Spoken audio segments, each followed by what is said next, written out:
Hello, good afternoon. This is Carla Metzdorf. I am admin to the group Overcoming Anxiety for Stressed Out Moms Who've Had Enough, and I'm also an anxiety coach. I am a certified health and life coach who works with women to overcome anxiety. So, welcome. I am doing a live training today about ways to end anxiety about doctor visits, because we are at that time of the year where a lot of people get sick around this time, right? And it's time to get to the doctor. But especially if you're somebody who has health anxiety, going to the doctor can be very scary. As you come on, ladies, say hello. Let me know who's on with me today. I really appreciate your being here. We are talking about ways to end your anxiety about going to the doctor. Because to be quite honest, it really is important to get to the doctor. Because your well-being is really, really important. And sometimes, those symptoms you feel, it could be hard because are they anxiety? Are they not anxiety? And sometimes it's really hard to know the difference. As a matter of fact, I did a live training about it, so you could probably find that. If not in the guide section, it's probably on YouTube. But we're going to talk specifically about anxiety as far as having anxiety about going to the doctor. Because a lot of us, we go, but we make ourselves sick going, or we don't go because we're so afraid of it that we'd rather just stay home and avoid it altogether. Now, as far as the fear of doctors, I did a little research because, we all heard of white coat syndrome, right? But white coat syndrome is not exactly the same as the fear of doctors. So I wanted to talk about that a little bit just to clear up some things. Hey Lisa, how are you? Thanks for saying hello. So according to the Oxford Dictionary, to have fear, all right, is to have an unpleasant emotion caused by the belief that someone or something is dangerous and likely to cause pain or a threat. So basically you have fear. You're afraid of someone or something that you think is going to cause some kind of danger, pain or threat to you. But a phobia, a phobia is an irrational fear. Hey Shanika, how are you? So a phobia is more of an irrational fear of something more specific, something or somebody more specific. Just having fear in the present time about something as opposed to having a specific fear, such as the fear of heights. So that's like a phobia. Because you're fearing something very specific, and it could be very debilitating. So that is the difference between fear and a phobia. Hey, Cynthia. But what's the difference between white coat syndrome and iatrophobia? Iatrophobia is the fear of doctors. So when you have white coat syndrome, basically, all right, think about it this way. Think about having generalized anxiety, right? You're going to take a test. So when you take a test, you get yourself all worked up. I'm going to go take a test. What if I fail? You're in the test. You're sweating. But as you're taking the test, you might feel a little bit better. And after you take the test, you might go, you know what? That's not as bad as I thought. And because it passed, then the symptoms pass. And, the whole situation passed, so you feel better. So that's kind of like white coat syndrome because you are anticipating going to the doctor. You might get yourself worked up about it. Oh, I'm going to the doctor. I really don't want to go, but of course I know I have to go. So you get yourself upset. You go, and your blood pressure will probably raise a little bit. It usually spikes, right? So you're in the office. You're upset about either, what the doctor's going to say to you. Is he going to find anything? Is he going to have to perform some kind of procedure on me? Is he going to send me for something? Is he going to give me medication? Because I hate taking medication. You're afraid of what's going to happen, like, in the moment, right? So, but once you kind of leave the doctor's office, you feel better, right? You're like, okay, your blood pressure returns to normal. Your breathing returns to normal. You feel a little bit better about what you're experiencing. Now that's white coat syndrome, okay? So basically at the doctor's office, your blood pressure is a little high, you're feeling a little off, but then once you get home, you're feeling more normal. So it's linked to stress and anxiety because what it does is it triggers the fight or flight. But then the fight or flight it's more of a brief temporary that returns back to normal. Now, I can't even say it right. Iatrophobia, okay, is the fear of doctors. But the difference being, and there is a difference, okay, it's an irrational fear. It's a phobia. You have a great fear of the doctor or any medical examinations, okay? But it can also cause white coat syndrome. You can have both at the same time, but they are different, okay? Because one is a fear, one is a phobia. And I explained the difference between both before, okay? So the difference is with a phobia, it can be more debilitating. Just like, okay, with anxiety, right? We know there are different levels of anxiety. You can have anxiety that is very basic, like I said, test anxiety. You feel it in the moment, very generalized. You feel it in the moment. When it passes, everything goes away. Or you have debilitating anxiety, which is what I had, where I got anxious and I stayed anxious for years. My central nervous system was on the go for years. I could not calm it down. So you have, with a phobia, you have this irrational fear, and it's more debilitating. It causes more symptoms than just your heart racing, your blood pressure goes up. This is where it affects everything. Your stomach, you might get nauseous, knots in your stomach, nausea, throwing up, dizzy. You feel like you're going to faint, heart palpitations. It really affects you in a way that it would if you just, had a little fear in you. This is like a very, the word that they use is, it's a fear where I'm trying to think of the word now. Irrational. That's what it is. Irrational because there's a part of you that doesn't understand why you're so fearful. Like if I said to you, why are you fearing? It's like, I don't know why I'm so fearful. I'm just so fearful. But it's more than just, I'm afraid. You feel so threatened to the point where it's really affecting your way of being in life. Okay? So,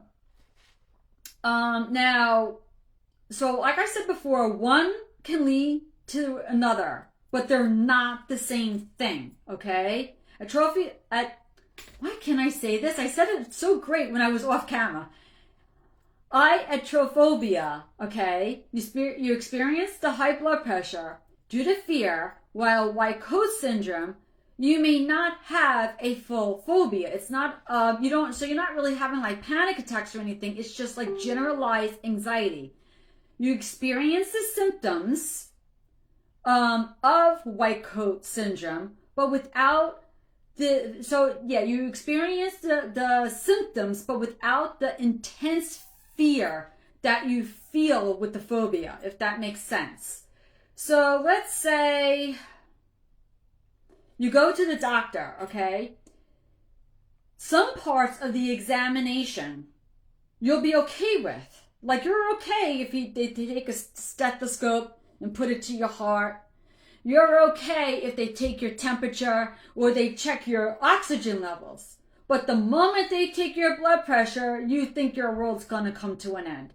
For some reason, taking the blood, your heart rate, your blood pressure, that's what I meant to say, the blood pressure just sends you for a loop. So that would be having white coat syndrome, because it's temporary, it's brief, increase of the heart rate and blood pressure. You're nervous about going, but you still go, okay? Like, it doesn't keep you from going. You still go, but you feel the fear, but you don't think that they're gonna harm you, but it's just that you're very hesitant about what may happen. Where when you have iatrophobia, it's this debilitating fear where you get to the point of avoiding and delaying your visits altogether. Like, you have to go to the doctor. You're getting these symptoms. You're doubting the symptoms. You don't know if it's anxiety or whatnot. You don't know why you're having these symptoms. But you can't bring yourself to make that phone call, to make that appointment. Or you do, and as the appointment comes near, you cancel it. Because you can't bear to face it. What if? The what ifs start going around in your head. So then you go, I'll go, I'll cancel, and I'll go some other time when I feel better about it. Which never comes. The only way to feel better about this is to have some awareness and to have some understanding of why you feel like it in the first place. So even though you understand the risk of not seeing the doctor, okay, like a mammography, we hate mammographies. I mean, who likes going, right? And there are many people who won't go because of the risk of having a mammography. I'm definitely on the fence. Like, I don't like going, and I know there's a risk going. But I have to go because I've already had 6 lumps in my breast. And if I don't go, I've already had a lumpectomy, so what if I didn't go? What would that have turned into? So if I let my fear get in the way and make me avoid going because of the risk, then I risk what could happen if I don't go. Did that make sense, ladies? Please give me a 1 or yes, it made sense. Otherwise, ask me for clarification. And I would like to see you in the group because I don't always, if you need clarification with what I just said, don't be afraid to ask for it. I gotta update the group. It made sense, Lisa? Okay, why is Lisa the only one talking to me today? How is everybody? Okay, yes, Lisa, this is me, Lisa. I'm sorry, Lisa, I don't know what you meant by that because I wasn't listening, but I guess you're saying the fear. So actually, you know what you can do? Okay, thank you, Shanika. I want to know who has white coat syndrome and who has an actual fear of going to the doctor, which is called, and I'm going to see if I can say it, iatrophobia. Who has iatrophobia and who has white coat syndrome? And if you don't know the difference, then you can watch this live from the beginning. But there is a difference, okay? So I just talked about white coat syndrome and I just talked about iatrophobia. So you either have one or the other, but you can have both. One can affect the other and bring the other about. So Does anybody want to share? Lisa, you say blood pressure, so that's making me think, the white coat syndrome. Anybody else want to share? Everybody's being shy today? That's okay. So let's talk about why I have white coat syndrome. Thank you, Shanika, for saying that. Why do we have fear of doctors? What brings on this fear of I don't want to go. I just can't bring myself. Yeah, that word. Yeah, that's a good thing. Iatrophobia. So, just so that you know, it's spelled I-A-T. How do you spell? Oh, I-A-T-R-O-P-H-O-B-I-A. Iatrophobia. That's what it is. That's the fear of doctors.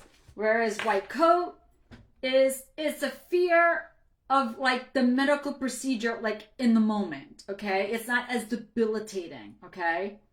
So, but why? Why are we so fearful? What is making us feel this way? Because, yeah, I understand. All right, well, we'll get into that. So I was just going to kind of explain why, but so fear of doctors. Mostly, we have a fear of doctors because it's mostly linked to some kind of trauma that you went through in the past or that you heard about. Maybe you know somebody who went through a rough time with doctors and now you have to face what they faced and you're going, uh-oh, what if that same thing happens to me? Does that make sense? So, some kind of trauma happened, okay? So, what goes through our minds? So, what happens is, did you ever go to the doctor and you were dismissed by the doctor? In other words, did you ever go to the doctor where you felt so sick and the doctor was like, oh, it's nothing, don't worry about it.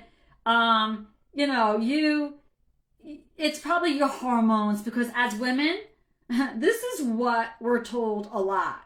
Everything is hormones. Everything's hormonal related, right? It's just your hormones. Or you probably just have a sore throat, not a big deal, but yet it turns out later that it wasn't just a sore throat, it was something else because you had a test done.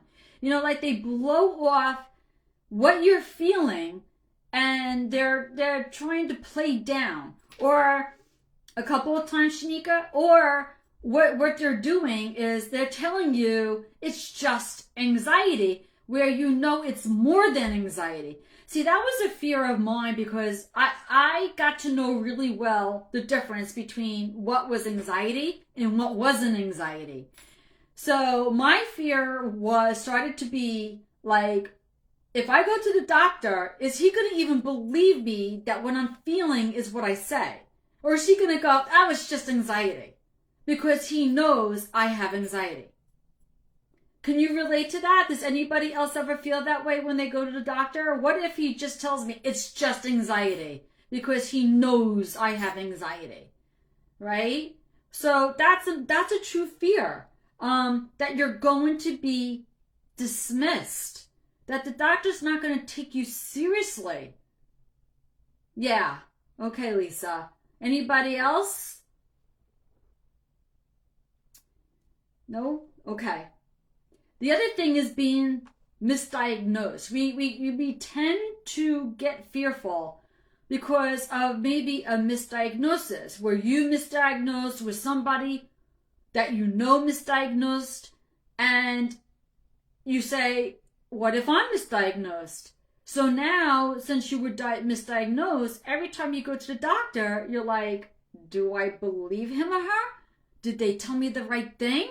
What do I do about this?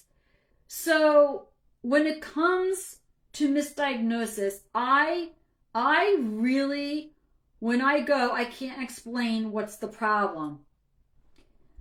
You can't explain what's the problem?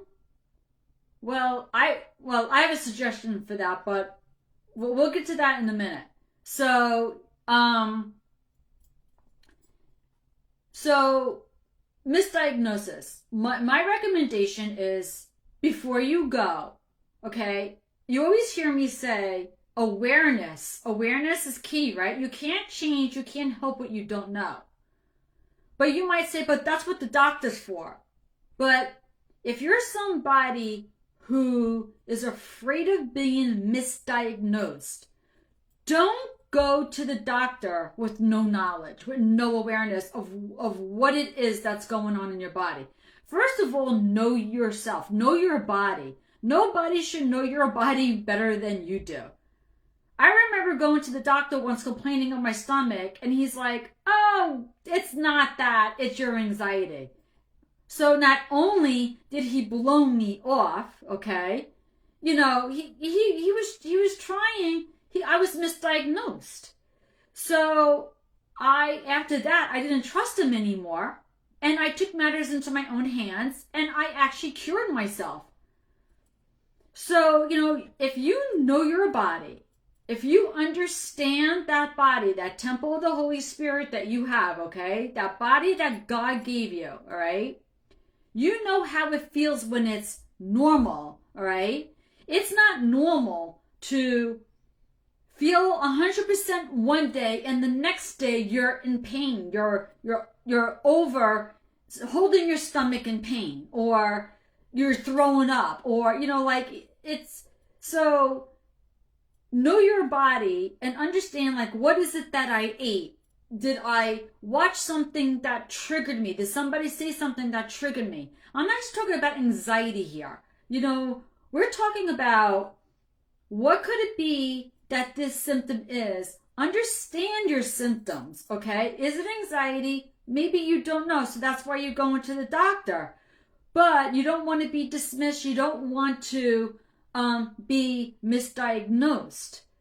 So have some awareness of what it is that you think you're dealing with. Now, I'm in no way suggesting, ladies, that you go on Google for 3 hours to look up your symptoms. No, I did not say that. So please don't be like, well, Carla said to go on Google. No, I did not, okay?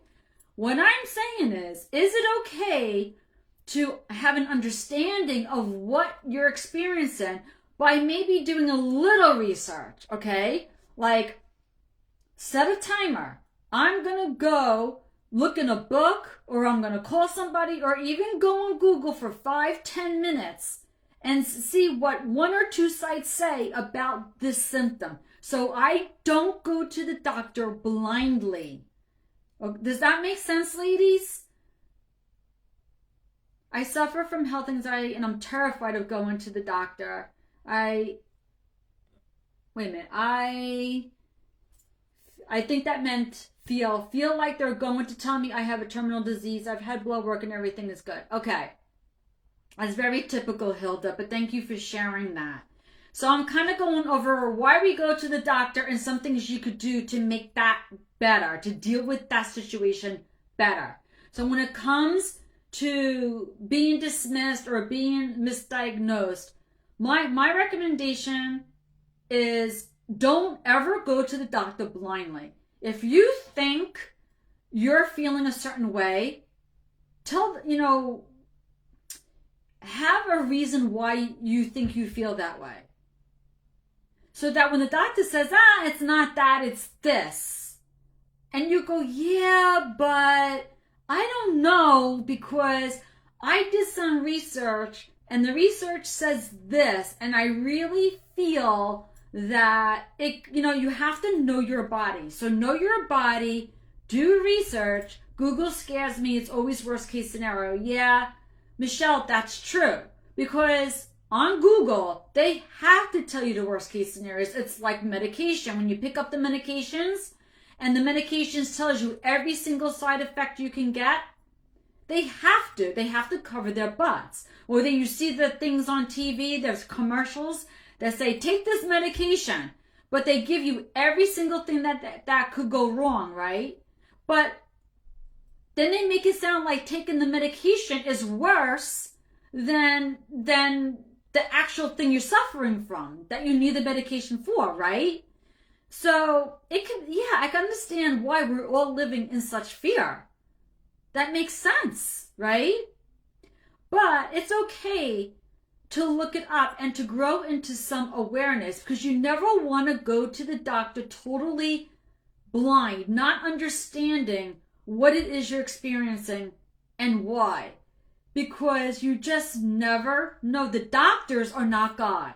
Some of them act like God. And I'm going to say that because I've encountered some very arrogant doctors, okay?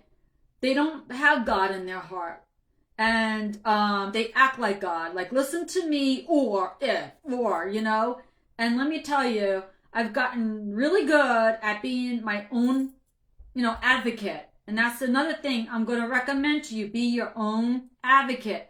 Don't be afraid to tell a doctor, no, I will not. Or that's not what I'm going to do. Or as a matter of fact, I just had stitches put in my arm 2 days ago. I'm fine. But I needed a lump removed. Not a bad lump. It's a good lump. It's fine. But I have stitches. And he wanted me to go on antibiotics weeks before this happened. And I said, why? And he looked at me. He goes, because. And he's like, you might have an infection. I might have one, so you don't know if I have one. And he looked at me like, oh God, here we go. So I didn't go on the antibiotics. Of course I did not. I said, I don't go on antibiotics unless I really, really, really, really need them. Do I really, really, really need these antibiotics? Is this going to go away on its own? Sure enough, I didn't go on the antibiotics. The lump basically disappeared on its own because it wasn't a bad lump. And I knew that. But it was a lump caused by like bacteria, because I work out a lot. And anyway, it got infected. My gland got infected. A sac was left behind and he had to take out the sac. He goes, oh, you're so lucky that it shrunk and it went away. He probably thought I took the antibiotic. It did it on its own. If the thing kept growing, and started to get infected, I would have taken the antibiotic. But I know my body and I know how I take care of myself. So I was my, own advocate, and I took matters into my own hands. And instead of putting that into my body, I made my own decisions. So it's very good to know your body and to have awareness so that you are not dismissed. Don't be afraid to talk to a doctor and say, hey, I just told you that I felt this way and you're saying it's just this. You have to understand, I don't think it's just that, and you need to check me. That's why I'm here. Don't be afraid to stand up for yourself. And misdiagnosed, I was misdiagnosed with my cancer. I was misdiagnosed for 6 years. The doctor's very lucky I'm alive. And the only reason why I didn't sue him is because I couldn't prove when the cancer took place. For 6 years, he misdiagnosed me, but I don't know when it started growing. But anyway, ever since my cancer event, I've had a really great, I'm kind of in between white coat and Iatrophobia. I don't know if I'm really one or the other. I think I'm in between. I think I have a mixture of both of them. I've gotten so much better because I know how to stand up for myself. But I've gotten really good at knowing my body and understanding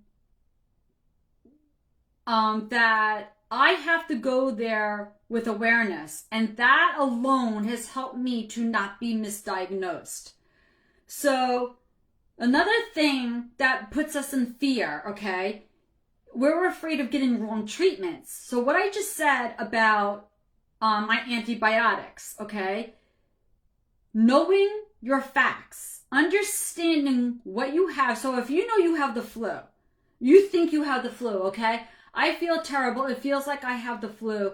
I'm going to go to the doctor to affirm if this is the flu or not, okay? But understand what the flu is and what you do to make yourself feel better. Because every once in a while, you're going to get a doctor who just wants to treat and push things on you that you may not have to take or put into your body to feel better.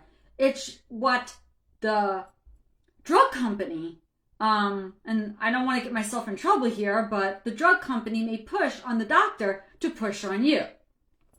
Sorry to say, because that has happened to me too, where I had really bad GERD, and I was told by the doctor, I'm going to be on GERD medicine the rest of my life. And I went, really? And I researched the medicine, I researched GERD, and both of them said that GERD is something you can overcome, and even the medicine said don't take any more than 8 weeks. So I did what the research told me to do. I cured myself, and I came off the medicine within 3 weeks? So I was just like, you have to be your own advocate. You have to know your body, know what you've got, know what you're going through. But if you keep going to doctors that say, here, take this, like anxiety. How many of you were told by your doctors, by your therapist, well, you're going to always have anxiety, just take a pill, right? Take a pill. You can't overcome anxiety. Everybody's got anxiety. Take a pill. I was told that too. I overcame that. I don't have anxiety anymore. Not at all. Anxiety has no control over me whatsoever. So I feel that pills have been pushed upon me, and I've got really good at being my own advocate, knowing my conditions and knowing what I can take from my body and what I need. Now, I'm not saying that whenever a doctor tells you to take a pill, they're not doing the right thing for you. I'm by no way saying that. I just know me, my body, what my body needs, and I do research before I go to the doctor. I don't go there blindly. So when the doctor says take a pill, it's like the only thing that's going to help you. You got to go, is it the only thing? Seriously? Like diabetes. Doctors want you to believe that you can't overcome diabetes. Just go on metformin. You don't have to go on metformin. Change your lifestyle. Change your lifestyle and go that route first. Then you could go on metformin. Or if it's really bad, go on metformin, change your lifestyle, and then you could get off your pills. You don't have to, you're not stuck with these medications the rest of your life. You're really not. But that's what the doctors lead you to believe. Just like blood pressure. You don't have to take blood pressure medication for the rest of your life. If you have high blood pressure, change your lifestyle. You can do that. Right? So, as far as receiving wrong treatment, it's a matter of trusting the doctor to give you all the facts. All the facts so that you can get treatments that will best serve you. Especially since a lot of you don't like to be on medication, right? But you also have to understand what it is that you are experiencing and what treatments there are to know that you're getting the wrong treatment, okay? The other thing is some people feel very, how can I say this? Like we like control. When we have anxiety, we're in control. When we have anxiety, we feel we have no control. Like our thoughts, our feelings, we feel like the anxiety has taken over our life. So when we go to a doctor, if we don't understand ourselves, our bodies, and what's going on, what we're experiencing, we can feel very powerless, right? We feel like we don't know what's going on in our lives, and we have to rely on the doctor. We have to put our trust 100% on the doctor to tell us what's wrong with us. And we have to trust him because we don't know better, right? So, that too can cause a lot of fear because I'm powerless here. I don't know anything. I have to trust the doctor, but that scares me. How do I know I could trust the doctor, right? So we rely on these people to help us with our well-being, to keep us alive, to keep us healthy. So all these things can be things that will keep us in fear. Things, as I said, that have brought us trauma. Trauma, I'm going to update this because I don't know if anyone's saying anything to me. Update this in the group. We can have a lot of trauma. Just the thought of, I'm going to go to the doctor's office today, but what am I going to experience while I'm there? So, what can we do to control that emotional response of, I have to go to the doctor? Because even though we're afraid, sometimes we gotta go. I mean, we have no choice. We're sick, okay? We need to go. And if I don't go, I risk getting worse. I risk all of this getting so much worse if I don't get myself there. So what can make things better for you to get to the doctor, okay?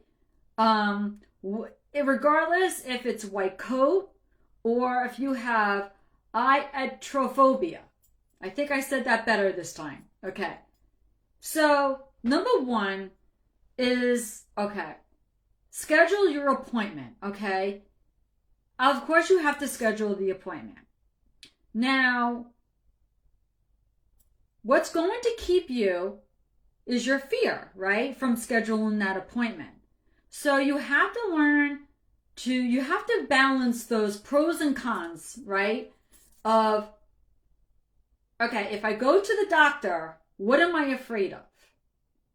And if I don't go, what am I going to be afraid of? Like, how much worse is this going to get? Okay. So it's kind of going back and forth. Am I really better off not going to the doctor? Right? Because with anxiety, we can live at the doctor. We can have the opposite thing that I need to go to the doctor. I need to go to the doctor like every day because I'm feeling all these things in my body. I don't know what it is. I'm so scared of them. And you're on the phone with the doctor almost every day. I feel this today. I feel that today. It could be the opposite way where excessively you're going to the doctor, which is keeping you in the fight and flight, keeping you so focused on how you feel in the fight and flight and escalating the anxiety. But either way, it's understanding that these symptoms, they're going to get worse if you go to the doctor consistently. I shouldn't say consistently. If you go to the doctor a lot, because you're not believing in what the doctor's saying, you're having doubts about, the doctor said it's just anxiety. Well, I don't believe it, right? So you keep going, but when you go and you see him, you're like, oh, what are you going to tell me now? Is this going to be different? You're going to give me a different prognosis? Because then what starts happening, the doctor's going to start dismissing you. You're back here again? We already checked this. We already went for these tests. I already told you that you're fine, right? So, and then you might start getting fearful, right?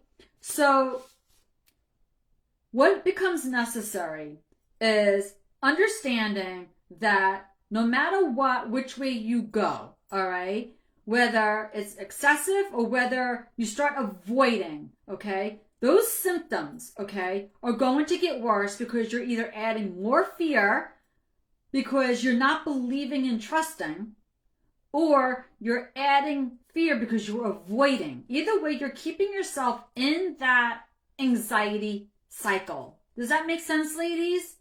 Anybody need clarification in anything I've been saying so far? Is everything good? Let me know if anything I say you need some kind of clarification. So you want to ask yourself, what am I fearing?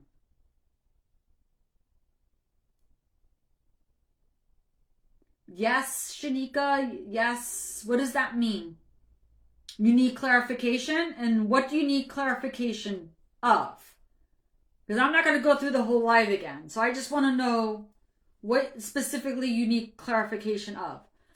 So what I'm going to suggest is when you make your appointments with the doctor, okay, make them at a time, because I don't know about you, but with me, I had consistent anxiety.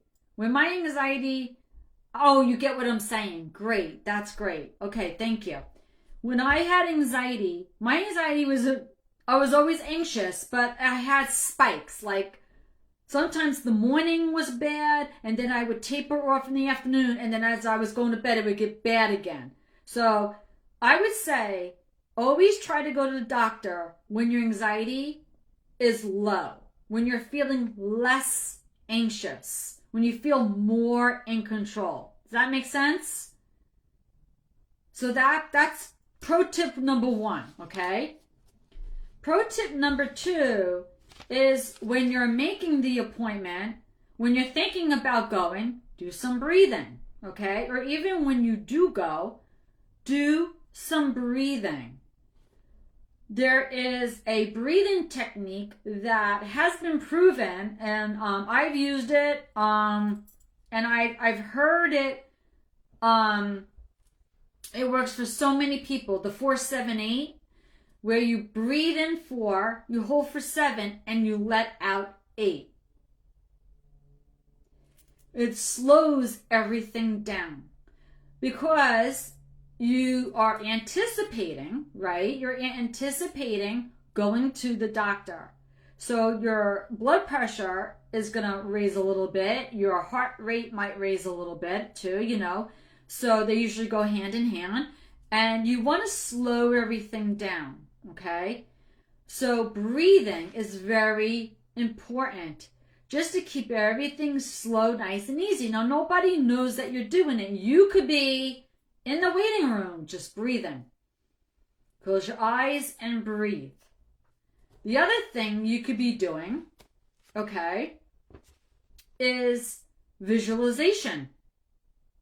Visualization, in other words, you are seeing yourself successfully going to the doctor. You're creating visions in your mind of you're going to the doctor, having pleasant conversation, the doctor giving you whatever news, whether good, bad, because that's what makes us upset too. We have fear also, and I don't even think I said this. Oh my gosh, how could I not say this? We have a fear of going to the doctor because we also don't want to hear those symptoms scare us, right? We don't like the symptoms. And when we go to the doctor, we go to the doctor for confirmation, right? But as much as we want to hear this is just anxiety, right? We're also afraid to hear that it's just anxiety, because now we have to deal with these symptoms. We have to deal with the symptoms no matter what. But we don't want to talk about the symptoms. We don't want to, like, it feels good to finally know what the symptoms are from, but how do I deal with this? What do I have to do? You know, and that is a hard thing to talk about at times. So that gives us even more anxiety, more fear, more anxieties, right? And the thing is, we have fear of going to the doctor, because once we're given the symptoms, the what these symptoms are, why do I feel the way I do? Now, am I able to cope? Am I able to deal with these symptoms? What is the doctor going to do? So in other words, what is he going to prescribe to me? What is the procedure? Do I have to go for a scan? Do I have to, what's all the things he or she are going to make me do? I don't want to take medication. I don't like getting CAT scans and MRIs and going in those machines, and I don't like needles, and and so we start there. I'm not capable of, I can't cope with this. I don't, so we avoid. And then we have this distrust in ourselves. I can't cope with any bad news. I can't cope with anything I gotta do. Like, what if I'm told I have cancer? I can't cope with that. I can't deal with any kind of diagnosis I get. I don't want to be told these things, right? So these are things that we're going to fear going in. So before we make our appointments, we have to face that fear and understand that if I'm going to go about my symptoms, I have to be okay with what I'm going to hear back. And if I'm not, how do I make this better?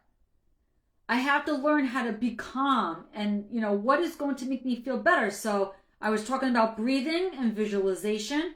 These are two tools you can use to feel better. Okay?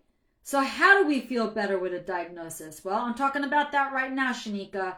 Okay? Because, nobody wants to be told, hey, you have cancer. Of course not. But, okay, using tools like breathing, okay, and visualization can help you feel better, because you're quieting down the thoughts in your head. You're getting present. You're quieting down the thoughts you're having. You're breathing and focusing on those thoughts. On your breathing, and you're picturing yourself in a place that can bring you comfort and peace, right?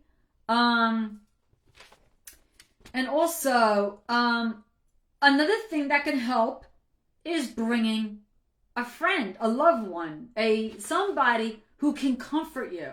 So if you have great anxiety, bring somebody with you who can be that extra pair of eyes and ears.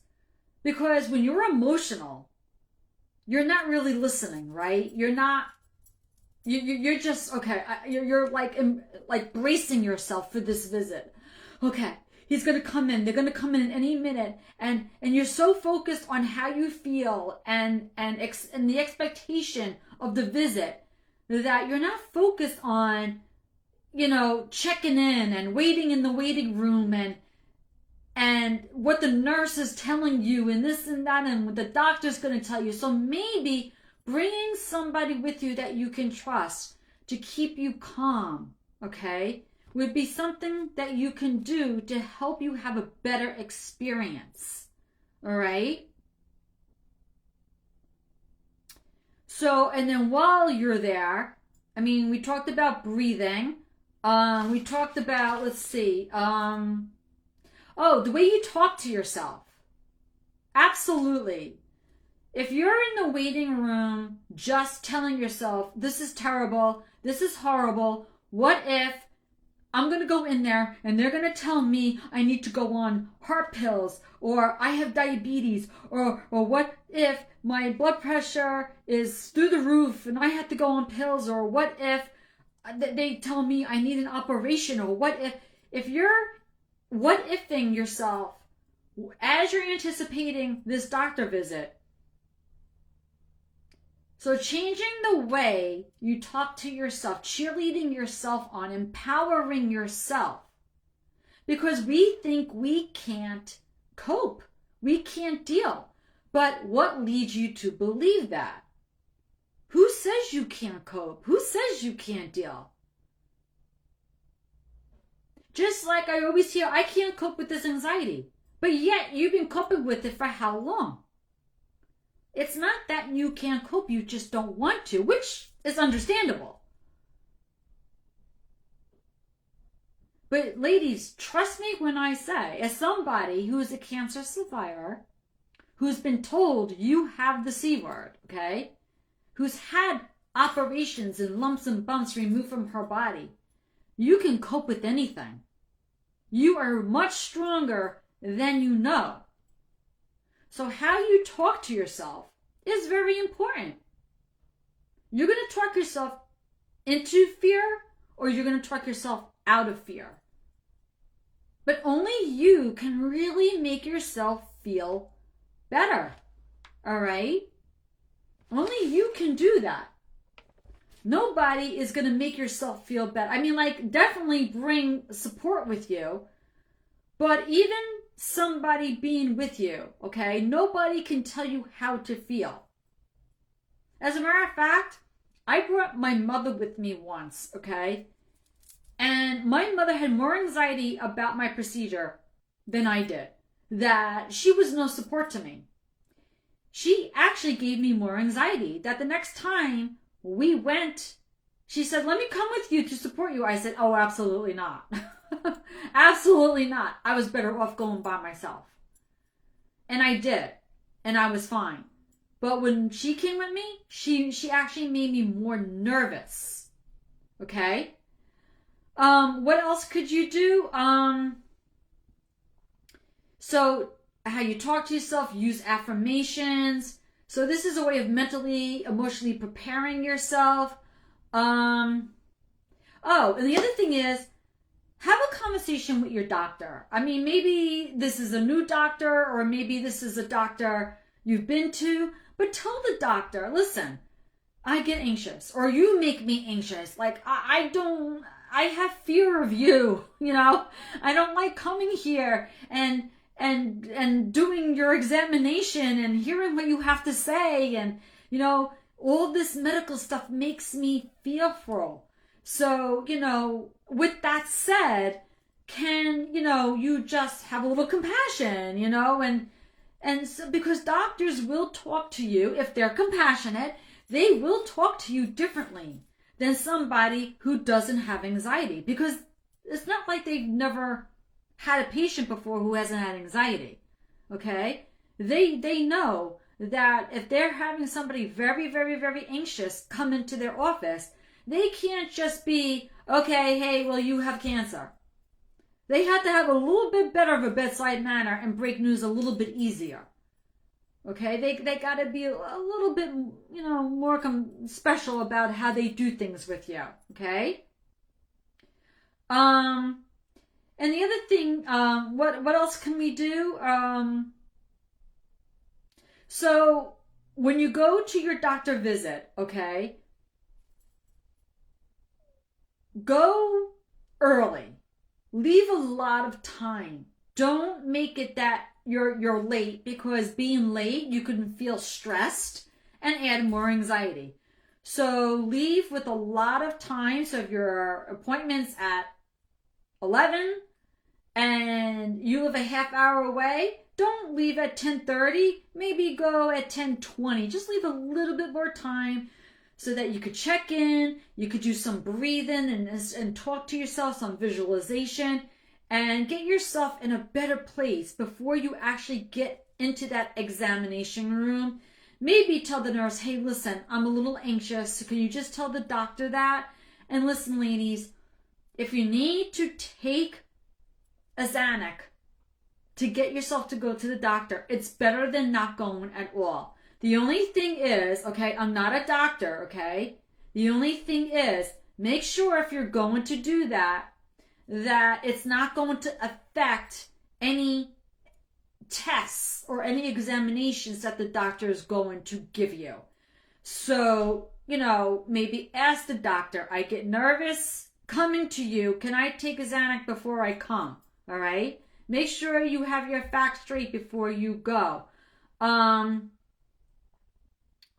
if you're not going with a friend or a family member that can keep you calm, sometimes the doctor's offices have TVs, but a lot of times the news is on. I don't know if you're going to find it common. Maybe bring a book with you, a magazine with you. Bring something with you that can distract you in the moment. Now, I'm not about distraction, ladies. Distraction is very short term. I would rather you learn how to regulate your central nervous system. But if you need something quick, bring something that's going to distract you from how you're feeling in that moment, okay, until you can really understand how to regulate your central nervous system, all right? And the other thing is avoid taking things like stimulants, like caffeine, something that's going to, something that you're going to eat or drink that's going to raise your blood pressure. Or even like, you know, blood pressure could be raised by a lot of stress too. So in other words, try not to get into any like arguments or, you know, anything that's going to raise your blood pressure. Try to go to the doctor calm as can be. So that when it's actually taken, you know, it's not so high. As a matter of fact, when you get to the doctor, you know, you might be a little stressed, a little anxious, that you can say to the nurse, can you please take my vitals at the end of the visit? Because I'm a little anxious right now. I know it's going to be high. Let me talk to the doctor. Let me calm down. And then perhaps it will go down. Does that make sense, ladies? To do, like, does anybody have any questions about anything that I said so far? All these ways to help yourself have a more comfortable doctor's visit?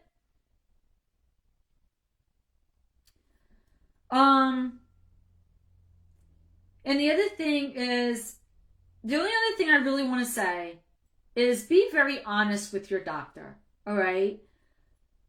I mean, I don't know if this is a doctor you've known for a while or a doctor that's brand new to you, but the doctor doesn't know how to treat you if you're not truthful with the doctor. The doctor treats you from what you tell him or her, right? So if you go in there and you're not truthful about exactly how you feel and what you're going through, the doctor, that can lead to a misdiagnosis, okay? That can lead to the doctor giving you wrong treatment, okay?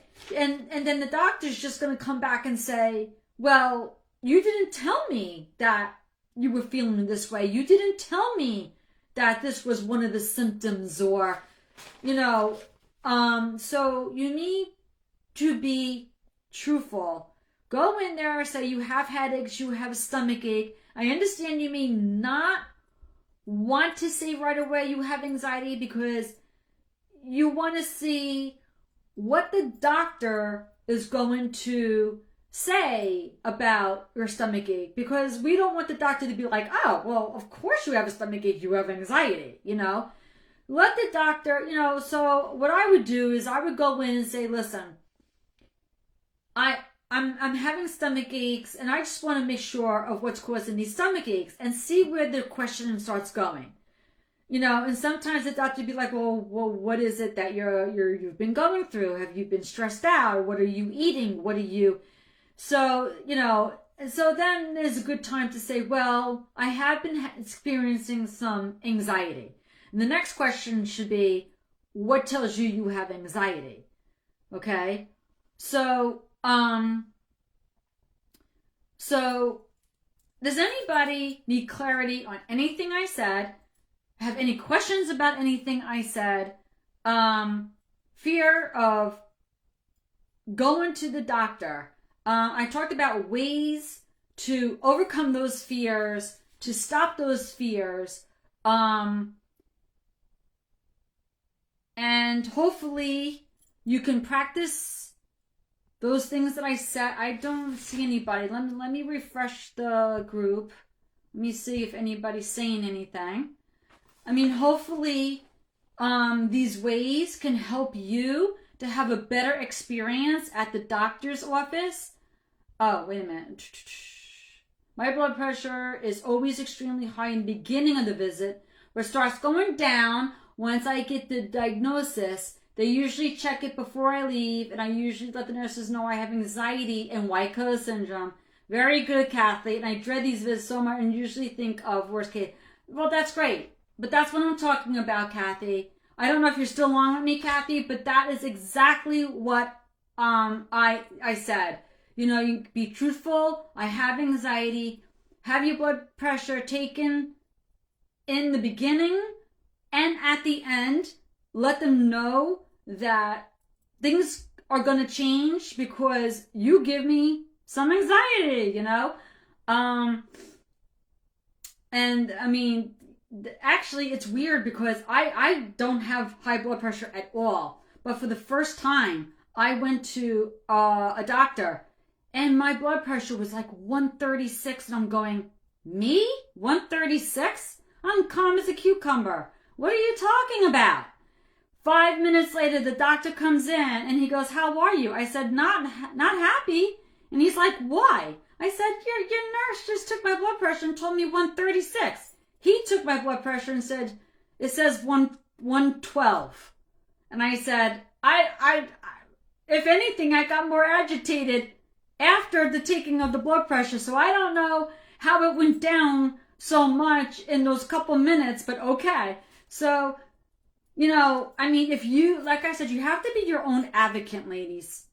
If a test is being given to you, you don't like what the test says, it's not who you usually are, it's not, you know, something you usually experience, it's, you know, there's nothing wrong with asking for a do-over, nothing wrong with saying, I want to take the test again, I want you to check again, because that's not me, that's not my body. If the doctor's pushing pills on you and you don't want to take them, let the doctor know.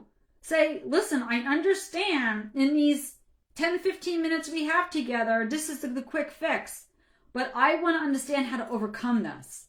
And let me tell you something, if you know that what you have can be overcome, and the doctor's telling you that you can't, say, well, thank you very much, I'm going to go do my own research, or you could go see another doctor, or you could, you know, do what you want. I've overcome quite a few things in my life by myself because the doctor gave me no other option but medication. But my research told me you can overcome this without pills. And I made sure I did. Okay? It's just a matter of having the right information, having the right help and support. So with that said, when it comes to anxiety, ladies, I know a lot of you are still experiencing anxiety, but with the right help, the right information and support, you're going to overcome this. You need to hear this information and implement it and be consistent with what you implement. You will overcome anxiety. And if you take what I told you today and you implement, you will get yourself to that doctor.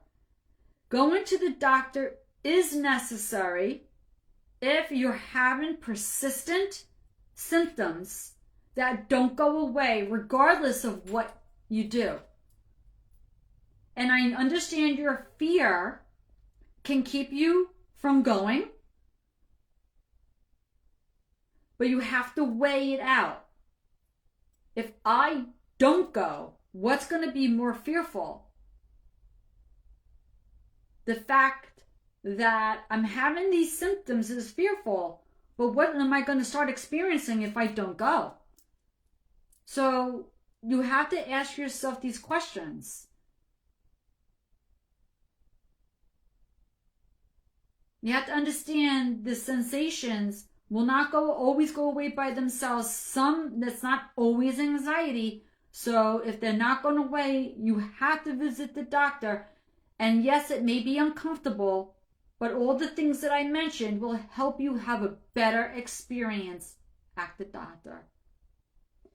With that said, ladies, does anybody have any questions, anything that they want to ask, share, clarification? If not, if you're on the replay, put your comments in the comments section. I will get back to you if you have any questions. And ladies, I'll see you next time, and I hope you found this life training useful and you feel better about visiting the doctor and improving your experience with going to the doctor. Be well. Take care, ladies. Have a great rest of your day. Bye.